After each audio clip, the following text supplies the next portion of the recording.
Okay तो हमने कर लिया कि अगर हम इलेक्ट्रिक डाइपोल को इलेक्ट्रिक फील्ड पे रखेंगे then there will be a torque applied on the electric dipole, जिसकी वजह से डाइपोल रोटेट करेगा। Because of the rotation of electric dipole dipole will do some work and that work is stored in the dipole in the form of potential energy.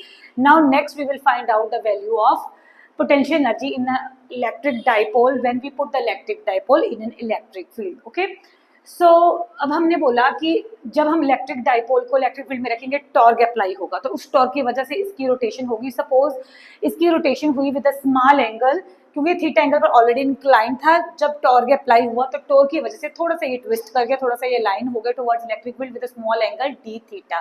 D theta angle से suppose ये हमारे पास align हो गया, ये यहाँ से यहाँ तक पहुंच गया सपोज विद एन एंगल, ये जो स्मॉल एंगल के साथ इंक्लाइंड हुआ that is known as D theta.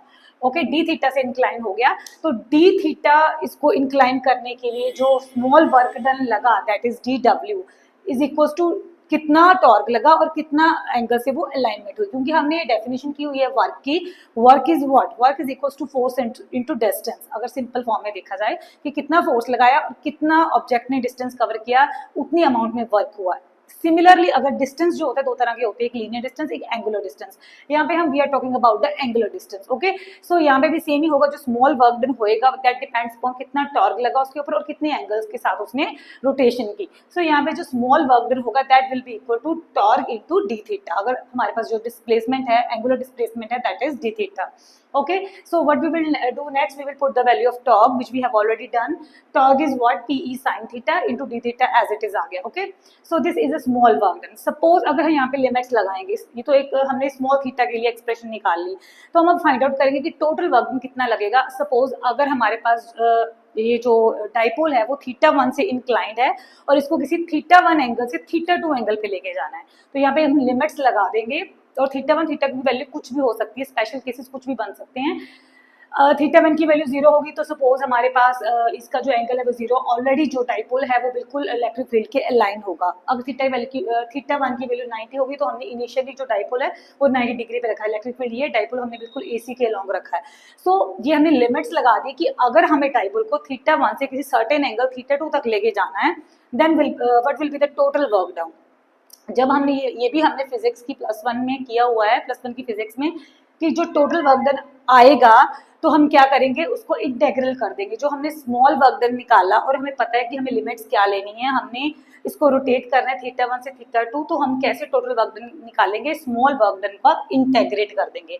मैंने आपको बोला था, समझाया था कि इंटीग्रेशन हम कब यूज करते हैं, इंटेग्रेशन हम तब यूज करते हैं जब हम छोटी चीज, कोई चीज क्वांटिटीज में होती है, छोटी चीज के लिए हमें वैल्यू पता है तो उसको बड़ी चीज के लिए निकालनी हो, तो हम क्या करते हैं, उस छोटी चीज की वैल्यू का इंटेग्रल कर देते हैं। अगर हमें लिमिट्स पता है तो हम लिमिट्स लगा देंगे।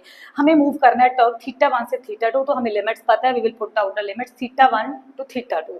डी डब्ल्यू की जो वैल्यू है वो यहाँ पे हम पुट कर देंगे। ओके, अब ये भी मैंने बताया था कि जो चीज कांस्टेंट होती है वो क्या होती है, इंटेग्रल से बाहर आ जाती है। क्योंकि अब यहाँ पे डी थीटा ना, ये इंटेग्रल थीटा की फॉर्म में हो रहा है, theta is varying here, angle is varying here, so PE is constant, PE will come out from the integral. इसको हमने इंटेग्रल से बाहर लिख लिया, ये बच गया हमारे पास। ये मैथमेटिक्स की जो +1 की मैथमेटिक्स है उसमें हमने किया हुआ है, इंटेग्रेशन चैप्टर है वहाँ पे स्पेशल, कि साइन थीटा का इंटेग्रेशन क्या होता है। साइन थीटा जो होता है उसका इंटेग्रेशन अगर हम विदाउट लिमिट्स भी करें तो साइन थीटा का जो इंटेग्रेशन है वो होता है माइनस कोस थीटा। ठीक है, ये वैल्यू आपको याद रखनी पड़ेगी।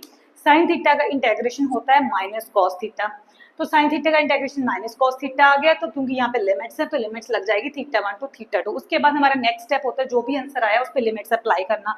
लिमिट्स अप्लाई कैसे करते हैं, ये माइनस साइन यहाँ पे ले लो, बाहर ले लो, माइनस साइन बाहर आ गया, ये बन गया माइनस पी। अब इसको हम कैसे सॉल्व करेंगे, ये हम हमेशा करते हैं, पहले हम अपर लिमिट लगाते हैं माइनस लोअर लिमिट। कैसे सॉल्व करते हैं, upper limit minus lower limit. जब हम cos थीटा पे अपर लिमिट लगाएंगे ये बन जाएगा cos theta 2, minus lower limit लगाएंगे ये बन जाएगा cos theta 1।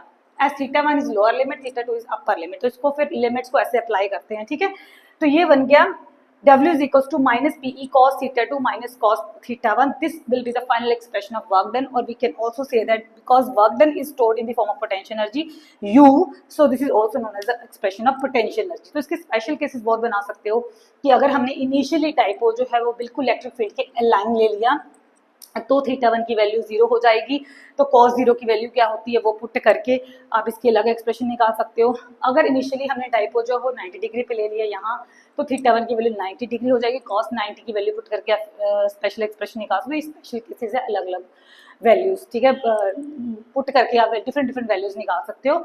So this completes the article. एक ही में दो आर्टिकल बन गए। Potential energy of the electric dipole, ये अलग अलग भी आ सकते हैं एग्जाम में।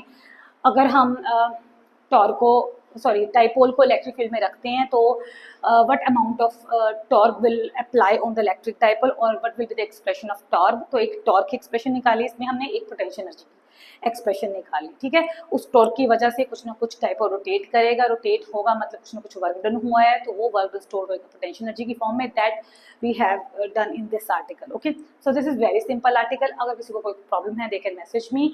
सो this completes the article as well as completes the chapter electric field. तो यहाँ पे इलेक्ट्रिक फील्ड चैप्टर टोटली खत्म हो गया। किसी को कोई भी मेरे चैनल पे जाओ +2 स्टूडेंट्स, इस चैप्टर का एक एक आर्टिकल मैंने करवाया हुआ है, ध्यान से पढ़ो, ध्यान से देखो। कई बार क्या होता है बुक में इतनी डिटेल में सॉल्व नहीं किया होता, ठीक है, बुक में आपको समझ में नहीं आएगा कि ये इसके बाद सीधा उन्होंने ये आंसर कैसे लिख दिया। तो यहाँ पे मैंने एक एक स्टेप मैथमेटिक्स का क्लियर किया है, तो मेडिकल स्टूडेंट्स के लिए सिंपल हो जाएगा, क्योंकि मेडिकल स्टूडेंट्स थोड़ा कंफ्यूज हो जाते हैं इन कैलकुलेशंस में। तो जाओ सारे आर्टिकल्स को देखो, कुछ नहीं समझ में आया मेरे को मैसेज करो। So this completes the chapter electric field. So up to now we have done 2 chapters of +2 class of unit 1, that is electric charge, electrostatics unit है ना ये हमारी। तो इसमें 5 chapters हैं, उसमें हमने first chapter किया electric charges and second chapter is electric field. Now we will move to the third chapter. I think that will be electric potential. I'm not sure, I will check. So we will do next. Thank you.